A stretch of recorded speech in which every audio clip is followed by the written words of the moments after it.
All right, gentlemen, we might as well begin. Why penalize people who are punctual? In the name of the Father, and of the Son, and of the Holy Spirit, amen. Hail Mary, full of grace, the Lord is with thee. Blessed art thou among women, and blessed is the fruit of thy womb, Jesus.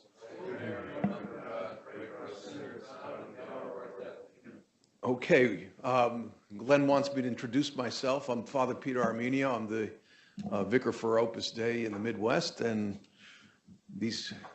the gentleman here, whoever runs this program, Leadership Forum, was kind enough to invite me a second time. Let's see if he invites me a third time. And basically, these are 5 talks or lectures on different aspects of this politically incorrect term called objective truth.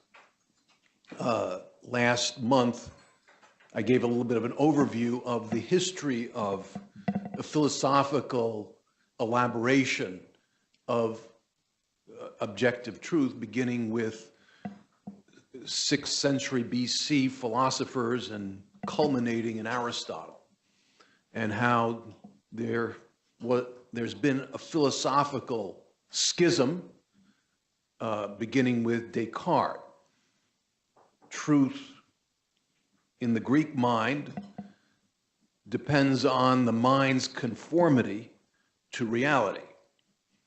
Descartes began another way of seeing the truth that begins with one's own consciousness. And you could almost say, I don't want to be too hard on Descartes, but if truth begins strictly in the mind, and what's outside the mind has nothing to do with your formulation of truth, you have opened up the door for moral relativism. Because right now, in the spirit of Francis, we have to reach out to the peripheries. Periphery is not only those who are living in squalor or leading destitute lives, but those in the periphery are those who don't have the fortune of knowing the truth. Jesus says, this is not going to be a theology class, but this is just kind of a preface to a preface. Know the truth, and the truth will make you free. Know the truth, and the truth will make you happy. And we're in an age where Descartes and the modern philosophers could get away with philosophical relativism because there was still a heavy Christian culture. There was sort of a schizophrenia. This is what my faith teaches me, and this is what my mind says. And we could have a dichotomy here. But once you stop believing, you will embrace moral relativism. Because if you don't understand, the right notion of what is morally true and correct, you will fall into moral relativism. This talk I'm going to give an overview of a little bit of a metaphysical notion of physical laws and properties, and then that will segue into making a bit of a case for natural law. What I mean by natural law in this case is laws that govern human behavior, and 3 different philosophical expressions of moral relativism, and 4, formation of conscience, and miraculously, I'll get you out of here before 9. In a certain sense, there is, not in a certain sense, but in a real sense, there's a unity in the created world. And what I mean by created world is the material world and also the world of man and woman, man and women they're at the crossroads of both the spiritual and material world, because they are physical, but at the same time they're spiritual. They have the capacity to know and love. And what do we notice about physical laws, metaphysically? Number 1, they must be discovered. I can't create a physical law. And you may say, well, you're stating the obvious. What a brilliant insight. Well, In the olden days, physicians were convinced that to cure somebody of an infectious disease, you needed to put leeches on his body and have those leeches. I apologize, gentlemen. I realize you're having breakfast. Those leeches would draw blood out. And poor George Washington, when I guess he suffered pneumonia from being out in the cold and not being dressed properly, they bled him. They would draw blood out. And everybody was convinced of that. Well, you can be convinced as all you want, but your mind better conform to reality or you're going to cause harm. No matter what good intention you have, no matter how convinced you are of how to cure an infectious disease, if your cure doesn't conform to the reality of that disease will not be cured effectively. Or the notion that there's no need for hygiene, or that an infectious disease is cured if you go to Arizona or to a better climate. Again, the mind did not know the fullness of the truth. They had not discovered microbes and bacteria and viruses, and that a cure is not obtained by going to a better climate that could help the symptoms or delay the inevitable, but it doesn't remove the cause of the illness until the mind truly conforms to what is real about that illness. So that's number one. These physical laws must be discovered and must be understood if we are going to work effectively with those laws. Also, we notice that these laws do not change. And can you prove that? This is what is intuitively self-evident. I think that's where we get a little bit, that's why we could fall into relativism, because there's a series of truths that are self-evident, there's certain truths that you just don't demonstrate on a blackboard. I'm awake, that's self-evident, prove it. It's self-evident. I can't prove something that is self-evident. It's daytime, prove it. It's daytime, it's self-evident. Laws don't change. You can't make a case that, well, maybe before 2,000 years ago, water boiled at 80 degrees. I don't have to prove it. I don't have to read a chemistry book to know intuitively that water always boils at 212 degrees at sea level. And it will change at a certain altitude no matter what the time period is. So we notice that physical laws will never change. Will there be a time 200 years from now that you don't have to water plants anymore because the laws of biology are going to change?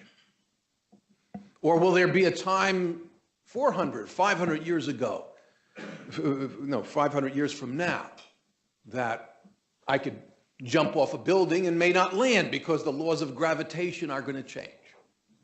So I notice that laws do not change. I notice also that laws are eternal. It's kind of intimately linked with laws not changing. That chemical observations,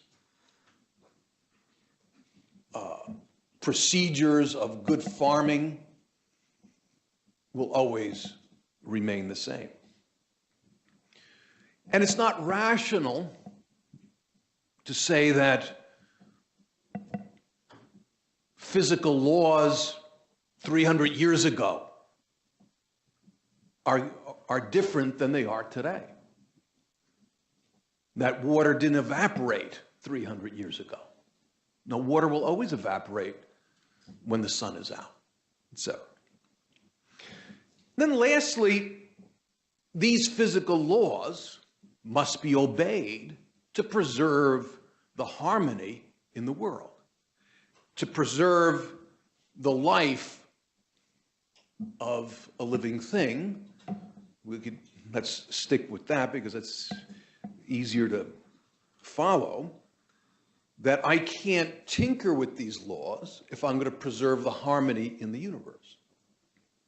For example, I know I'm stating the obvious here, but if I decide that I'm going to have a garden in my closet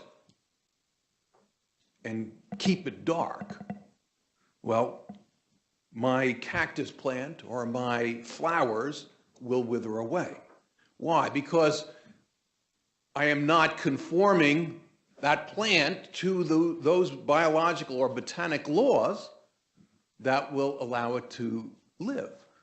What if I decide that I want this plant or this flower to grow in the dark? I could decide all I want, but it's not going to grow in the dark because I am acting in such a way that doesn't conform to the reality of that flower or that cactus plant. What if I decide that I observe birds I would like to fly? So I just take a leap off of the roof of a building. This will do me damage because I'm not working or abiding with these physical laws. So we see that we discover laws, laws don't change, laws are eternal, and laws must be obeyed to preserve the harmony of the universe. We have to work with the laws you have here. We can't decide to change them. They cannot change. And we realize that we don't have that power at all to tinker or change those laws. With that kind of background, let's look at what we call natural law. Now that's a little bit, I was going to say less obvious than, water boils at 212 degrees and it'll always be the case. But natural law are laws that govern the human person. They're also self-evident, and they require the intervention of human freedom. The early Greek philosophers looked at the human person and realized that there's more to the human person than just physically surviving. That there's maybe they didn't use that word, but there's a moral dimension, there's a spiritual dimension that you can evaluate a person's actions by saying it's either good or bad, it's either right or wrong. There is a metaphysical component to human action. Is this, and we can't hold rightness and wrongness between our two fingers and say that's rightness or wrongness. But the Greek philosophers would say that actions can be measured because there is a standard good, and if there's no conformity to that standard good, you can evaluate that action as wrong. Just to digress a little bit, one of the problems with moral thinking today is that we don't, and I'm going to go into that a little bit, in a few moments, that we don't evaluate the human action per se. We don't say whether human action is good or bad. In fact, if you say human action is good or bad, you're being judgmental. You look at the intention, you look at the consequences, but we'll look at that in a minute. But that early Greek thought and developed by Thomas Aquinas and St. Augustine, that human actions in themselves either conform to a moral standard or they don't. And how do they come up with moral law? That if the human person acts a certain way, he or she will be happy. That was seen before Christianity. They realized that the perfection of the human person is the happiness of the human person. The happier you become, or the more moral you are, and we'll talk about morality in a second, the happier you become. The more you violate the demands of human nature. The Greeks focused a lot on temperance and justice, controlling one's sensual passions. And he says the more you did that, you put them under control and preserved your freedom, the happier and the more fulfilled you would become. And so they came up with this notion of natural law, which comes from the demands of human nature. Human nature must abide by moral laws that perfect human nature. And Aristotle would say that, for example, our happiness is when we live temperance, which is the happy medium between self-indulgence and insensitivity. There's moral laws, and he would equate moral laws with moral virtue, that a courageous habit would be the happy medium between recklessness and cowardice.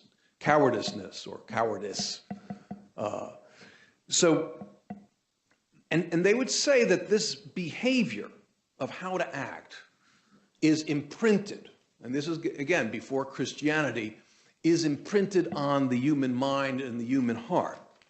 And the word used, we're not going to do too much Greek here, but the word used is synderesis, that in the human person, there is this innate notion that I must pursue what is good and avoid what is evil. This instinct of what is good and what is bad branches out into what we call in the Judeo-Christian tradition the Decalogue, or the Ten Commandments. That because I'm a person, because I have a human nature, I must live virtues in such a way that I give some kind of recognition to God, that I do not take what doesn't belong to me, that I respect what belongs to somebody else, that I don't give into lustful passions, that I respect people, and that there is a difference, using an idea plagiarizing C.S. Lewis. He says, we are governed by moral law. We do have this notion, if we're in a subway or a train and we step on someone's toe, someone will perhaps scream or say something. But if you apologize and say, I'm sorry, I didn't see you, probably it'll pass. It's not a problem at all. We've been shoved before. People say, excuse me. We say, not a problem.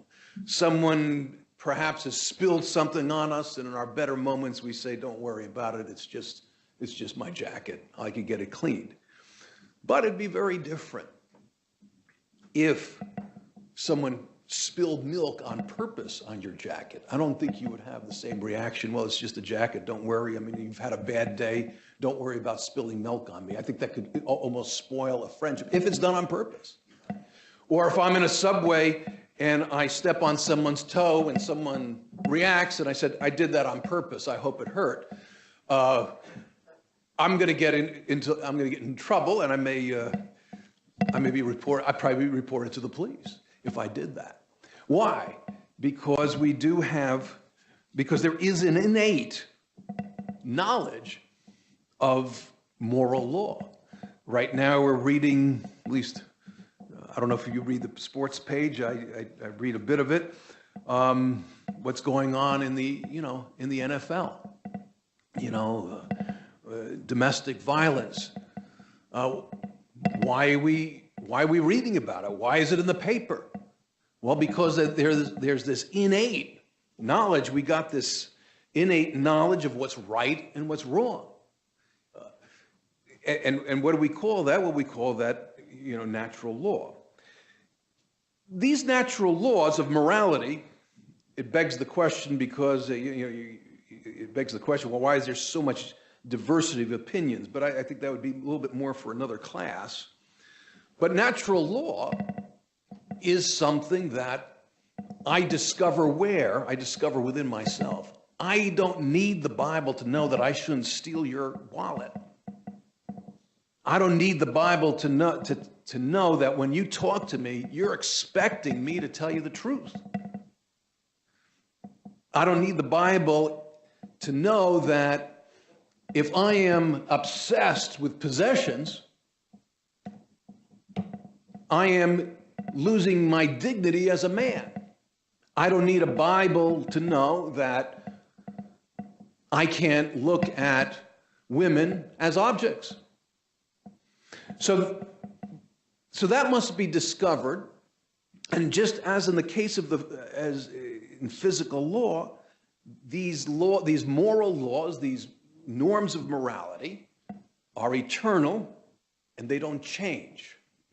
And St. Augustine would say the very fact that we discover them, and we know them innately, we know them intuitively, points to a supreme being who has enlightened us with these norms of morality that we always discover. Lastly, and then we'll go into a little bit of expressions of relativism. Lastly, even though we're free to act according to these moral laws, if I'm going to perfect myself as a person, if I'm going to be fulfilled, as the Greek philosophers will say, I need to live those norms of morality. If I don't, that's why the first sin, the original sin, and almost Jesus' definition of sin, he says it's a lie. Why is it a lie?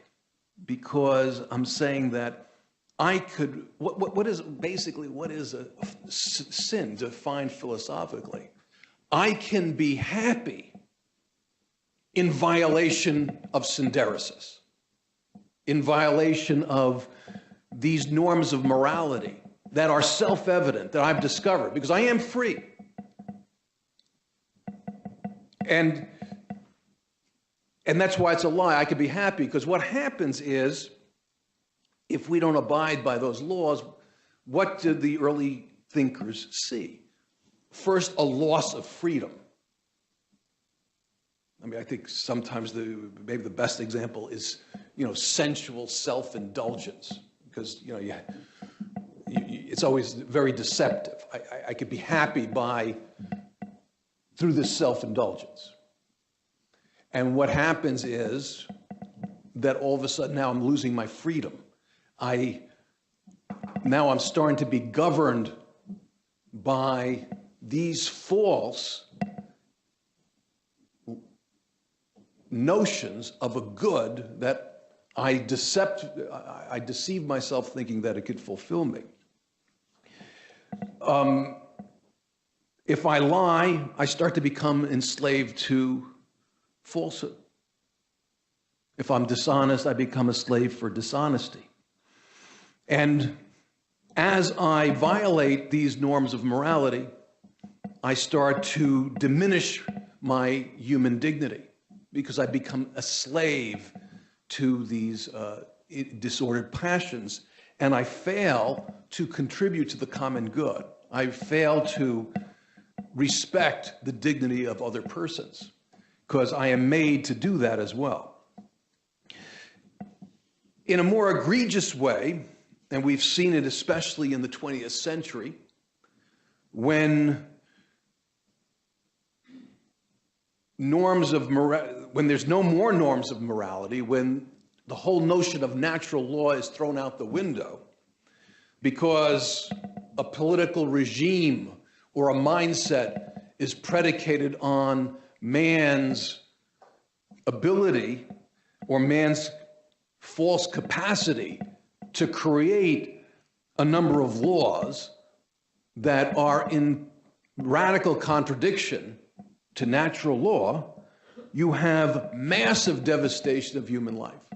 We've seen it in the 20th century, whether it's the Marxism of the Soviet Union, not predicated on natural law, on moral relativism, that everything's in function of the state. You find vast destruction of human life, or Nazi Germany, or in a certain sense, the soft atrocities experienced in these Western cultures, the destruction of the unborn or the long-born. Again, there's always that connection between not living this natural law and damage to the human person, whether it's a deprivation of someone's fulfillment or happiness or actual loss of human life. What do we see here? What are the sources of this moral relativism? What is moral relativism? Objective morality is, okay, the moral law is objective, I discover it, there is a real marriage, there is a real dignity of the person, there are real rights of the person that never change, that are intimately linked with human nature. That's why we call it natural law. As opposed to these natural laws are fluid, and they're not standard, they're not necessarily discovered, and they're not eternal, and they could change. That's moral relativism. And what is the source of the moral law? Well, ultimately, there's an eternal wisdom. Augustine said that what is the moral law but a reflection of the eternal wisdom, whether it's a physical law or moral law.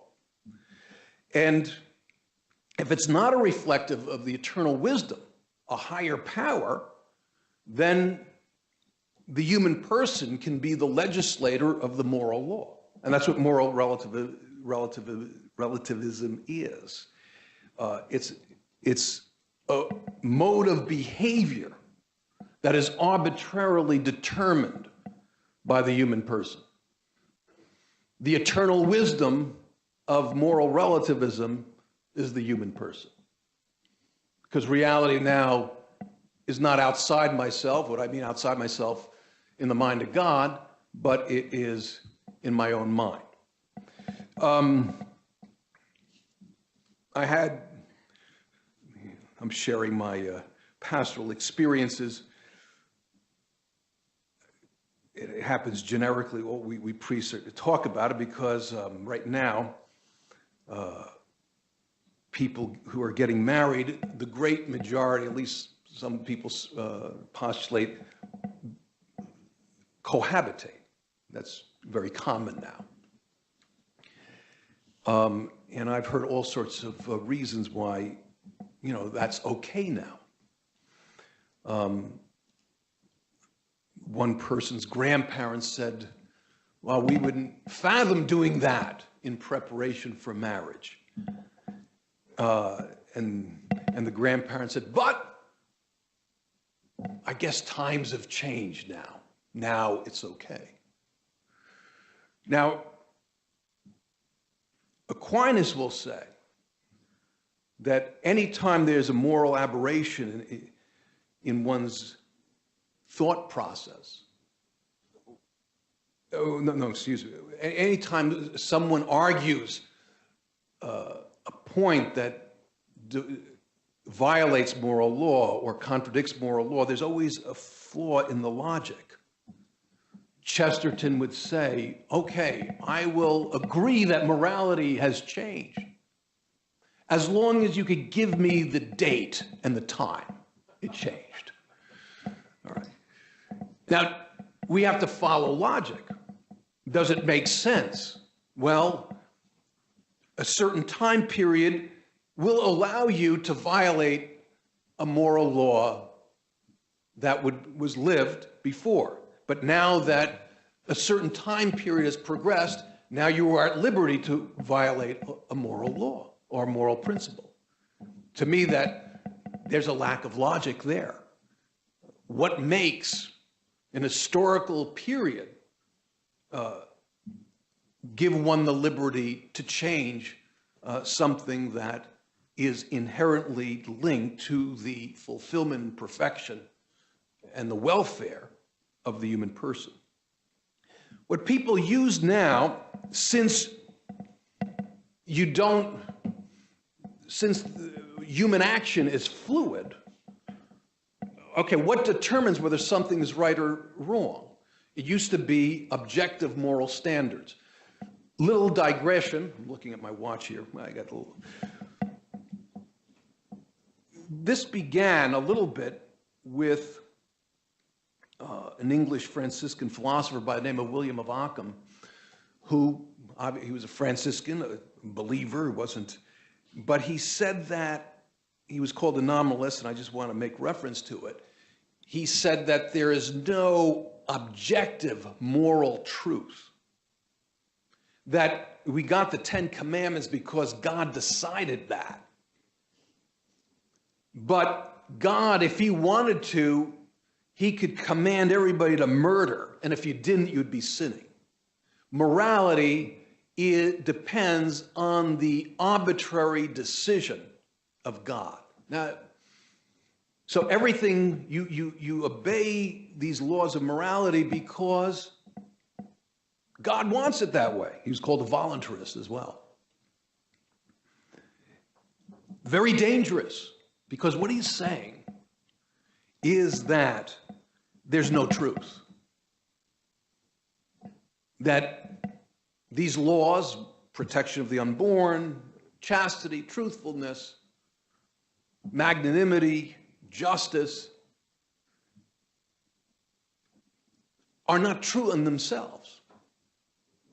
God has arbitrarily decided that we should abide by those laws. Whereas, I think the proper understanding is that God is the truth, and that these laws of morality are intrinsically true and real for the human person. I remember teaching moral theology, and one of my students, because I was trying to train them to come up with some explanations, explain why sexual relations are reserved for marriage, or what do you tell someone who is tempted to have an abortion, and cases for marriage between a man and a woman. We went through all those kinds of things. And I think most of the time my answer was not the one I wanted. I said, well, what do you tell your friend? Give an explanation. He said, well, the first thing, I don't want to be judgmental. I go, oh.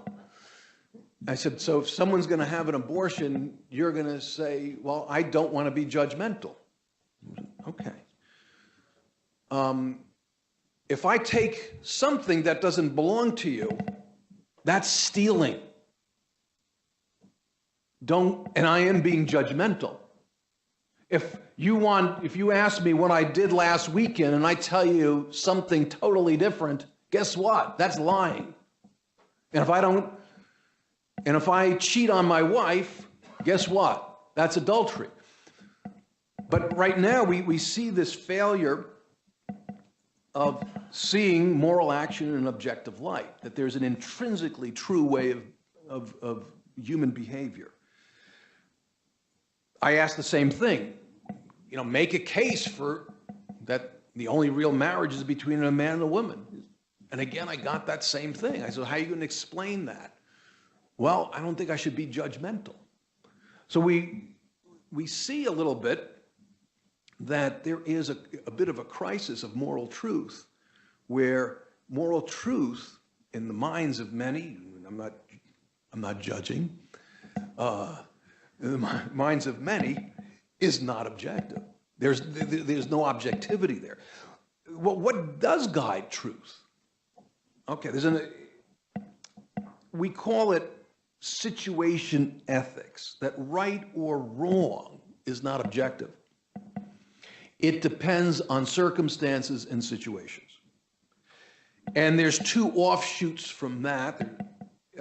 One is called proportionalism, and the other consequentialism. Proportionalism takes seriously natural law. I heard the case on one of my books on tape a while ago. There was a gentleman who was cheating on his wife.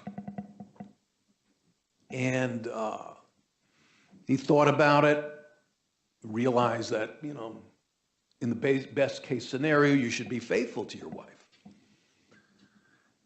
But in this case, there was a proportionate good reason to be unfaithful, because now that he has an outlet, now that he's with somebody who understands him, his joy at home has increased. He's easier to live with. He's closer to his family. His demeanor has improved. Therefore, in his case, he's morally justified in committing adultery because he has a proportionate reason for it. So, and who determines what's you do, not God, and not an objective standard. You determine that. I'm going to cheat on this test because if I have a good GPA, I'll get into a good school because I'm going to do a lot of good. If I'm a good professional, if I get into the right schools when I'm a man of influence, I'll do a lot of good. So I'm going to cheat and do everything possible to get ahead, so eventually I can have a positive impact on society. Okay, who determines that? I do.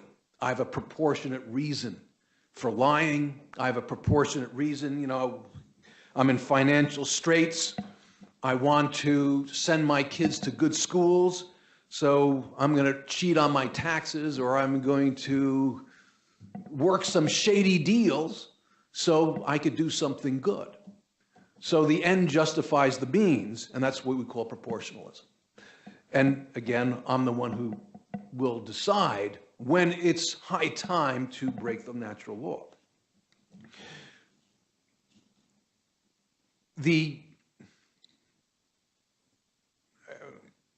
Sometimes these examples are not very original. This a long time ago, and it's generic because unfortunately it happens a lot. But I said there's a crisis in truth. There's a crisis in there's all sorts of crises, and I urged this generic person, live chastity, especially if you're going to prepare for marriage. One of the answers I got a long time ago. Well, I know what you're going to tell me, and you're usually right about, usually you're right. So, but in this case, with due respect, you're wrong in my case. I said, well, it's not me. I'm just the employee here, I'm not the legislator either. We're both in the same boat, because this has improved our relationship. In our case, we have to go this route. We have to, we're going to cut corners. And I've prayed about it. Oh, okay. If that's the case. And in conscience, that's the best thing to do. Oh, you should have told me that in the first place. So I have a proportionate reason. A more radical form it takes it another step of moral relativism, that truth, again, is not objective, it's not discovered, etc., is consequentialism. And again, I'm the divine wisdom, I'm the eternal wisdom here. What is the consequence of my action? If it's a good consequence, I act a certain way. If it's a bad consequence, I refrain from acting a certain way. You know, on paper, that sounds pretty good, and sometimes and to be honest, we have to be consequentialist at times. But when that is the guiding light, that becomes very dangerous. In the case of an abortion, it's not that someone wants to destroy human life. We're young, we're not married, we're immature. The consequences of bringing a child into this world under these conditions would be wrong for the child. The consequences would be wrong. It'd be better to abort than bring that child in, because it's a lose-lose for everybody. It's a lose-lose for me, for my career. It's a lose-lose for the child because I don't have that maturity, etc. So I take that human life. And a lot of times, abortions are a consequence of this kind of mindset, because having the child would bring about a lot of burdens. Consequentialism. We saw it in this case of this young lady who was 28 years old, pretty lady, young woman. She was diagnosed with brain cancer. Well, if I don't take my life, my quality of life will radically diminish. And my sense of dignity will diminish radically. So that's a bad consequence. So I'm going to take my life. Who determines that? Well, you do, etc. The other elephant in the room is all these regimes that have caused so much horror are a radicalized form of consequentialism. If we're going to have a better world if the Aryan race dominates it, a mindset. We will have a better world if the world is communist. Who determines? There's, again, the objective morality. Today we see it, terrorist attacks, suicide bombings. Every time we look at these things, we see, okay, there is violations of objective norms of morality. And when that happens, there's tremendous devastation in the common good. And what are the specific trends? And then we're going to go to conscience, and then we're done. There could be a fire drill here, so that's why I'm, and I know you have to get to work. One is, I think we went over it, is historicism, that moments in history determine what's morally correct and what's morally wrong, what's relative to history. And a lot of times there's double talk. I'm against the Inquisition, all right? I'm not totally against the Crusades, but I'm against the atrocities that Christians committed in the dome of the mosque. But it's kind of interesting how people will very much criticize certain events in the history of the church, like the Inquisition, that obviously I'm against. You can explain it because, well, the mindset of the time was different than today.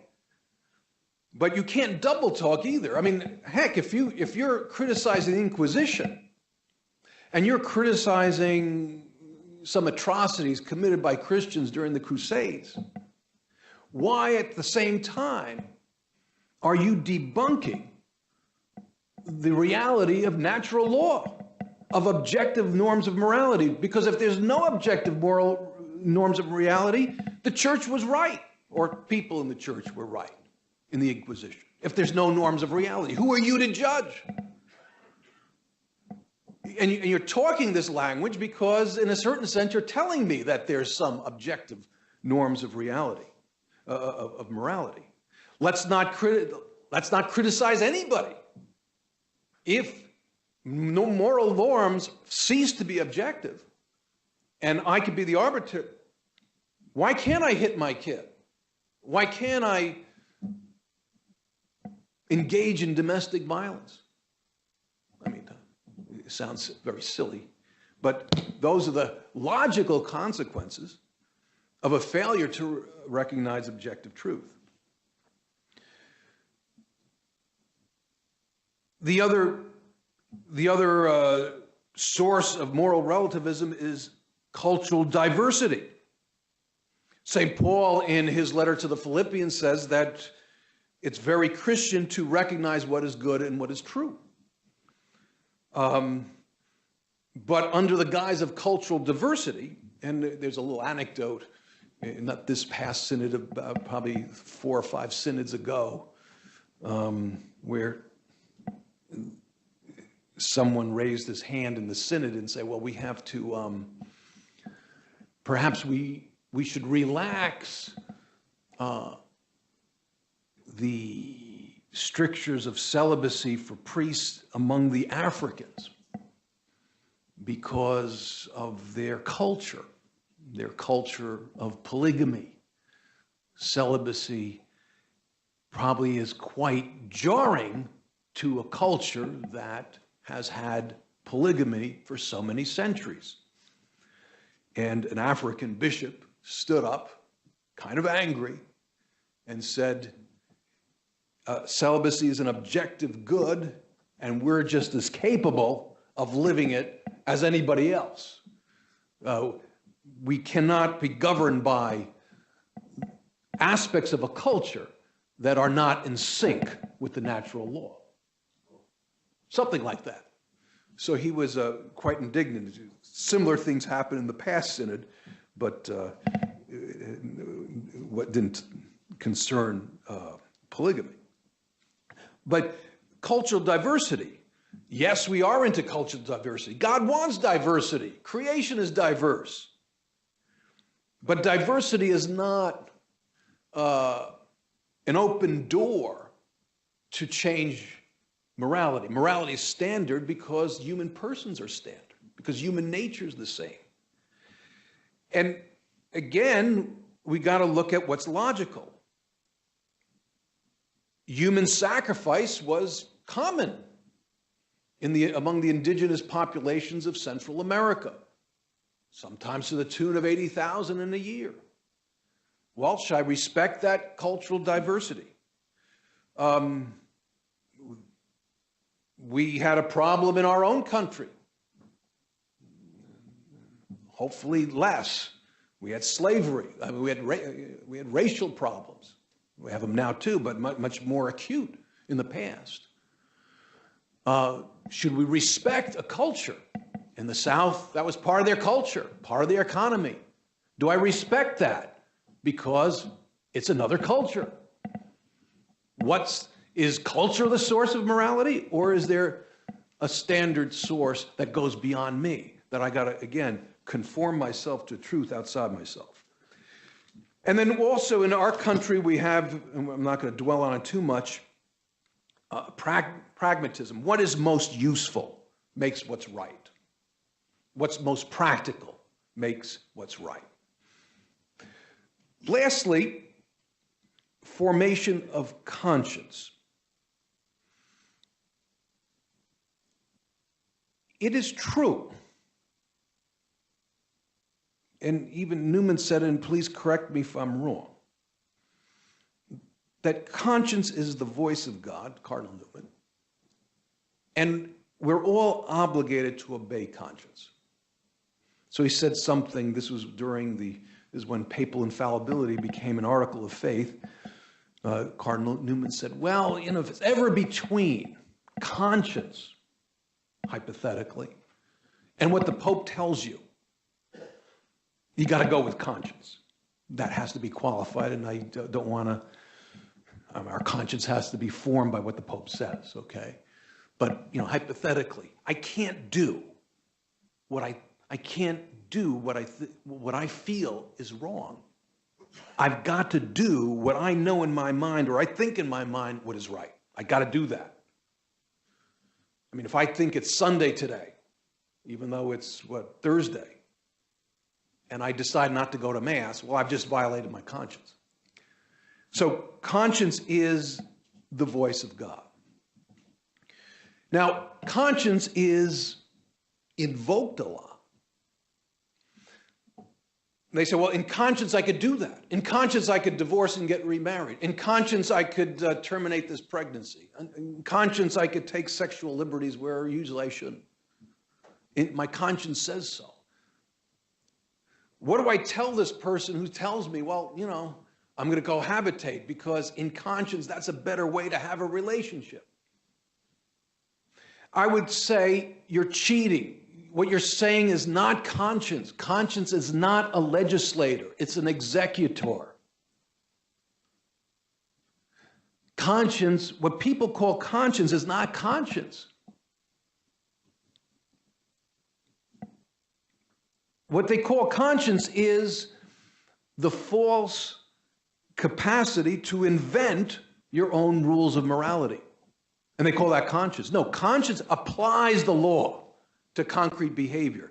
The wiggle room is how I apply these norms of morality to concrete existential action. But my conscience doesn't tinker with the moral law. My conscience is a practical judgment, but not an inventor of the law. It's not a legislator. It takes the moral, the objective norms of morality and imparts it on concrete action. And so when people say, in conscience I could do that, in conscience I could do that, the other thing, well, wait a minute, we have to qualify that. Yes, conscience is an application, but you're calling conscience a legislator. Conscience is not a legislator. I mean, there's wiggle room in how to hold a bat and how to swing a bat, how to catch a ball, how to throw a ball, but you got to use a baseball. You need 4 bases. You can't use a pool stick. You got to use a baseball bat. You need a home plate. And you're not going to use a basketball. You're going to use a baseball. So that's what people are calling conscience. So it's a judgment that applies the natural law to concrete actions. And it is, like anything else, it is the voice of God. What it does is, and we're going to finish up now, it rewards you when you do something good. There's something innate in the human person that says, well, that was a good action. There's a sense of fulfillment. When I violated my conscience, there's a sense of guilt. St. Augustine says that comes from divine enlightenment, that there's something innate that knows that I've been in conformity with the natural law or in violation. If I violate this conscience, it fails to work. How do you explain, someone committing many crimes? How do you explain, a hate-spirited behavior? In many cases, it's this violation of conscience that fails to zap you with guilt and fails to enlighten you if you keep violating it. So conscience has no authority or power to replace God's eternal truths. It does have the ability to use those truths and apply them. If conscience is violated, sort of like my fingers are a little bit numb. Why? Well, because the nerves have been damaged. So you've got to be careful. I got to realize this is hot water. Don't put your hand in hot water because you can't feel it. You can't feel it like the normal mortal because then you're going to really damage your hand. You're going to damage it worse. The same thing with conscience. The human person grows to the degree he or she lives the natural law, diminishes if he doesn't, and part of this growth is conscience. The more I live the moral law, the more sensitive and true my conscience is, etc. So anyway, to summarize this, know the truth, and the truth will set you free. That's it. Any questions?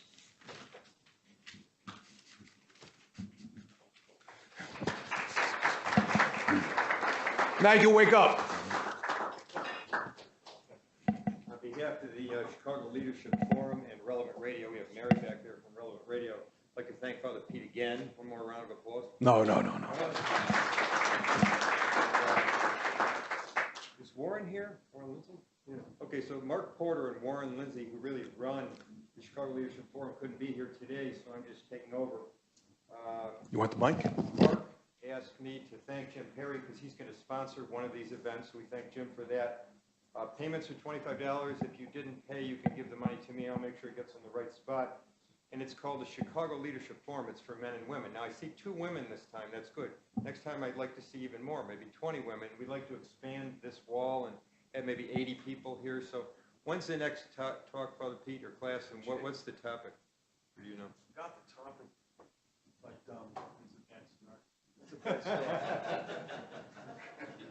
it's on. I think it's the 23rd of January.